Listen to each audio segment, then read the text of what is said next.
requirements. So what does the new legislation do? It raises the threshold from $50 billion to $250 billion in which banks are deemed too big to fail. These banks will not have to undergo stress tests to prove they can survive another economic freefall.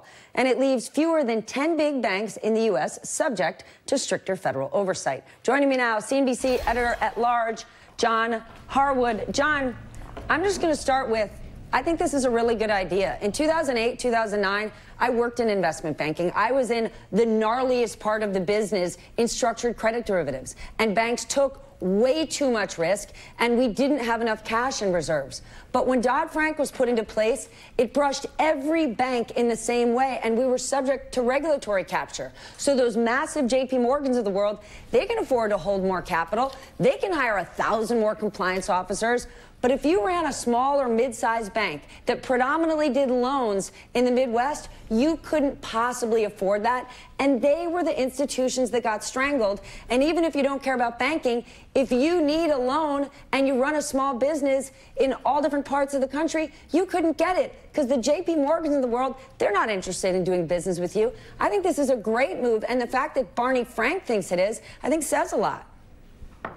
Right. And it's also the case that the further you get away from the financial crisis, the more inclined people are, legislators are, lawmakers, to listen to the complaints from smaller and medium-sized banks, large banks too, for that matter, and say, okay, that's reasonable, let's make that change.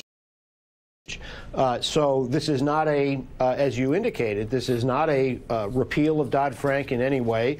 It is a tweak to the regulations, both on the large banks and medium-sized bank side with the capital requirements and the oversight for those banks between $50 and $250 billion in assets, but it also reduces reporting requirements and some of the regulations on those smaller banks.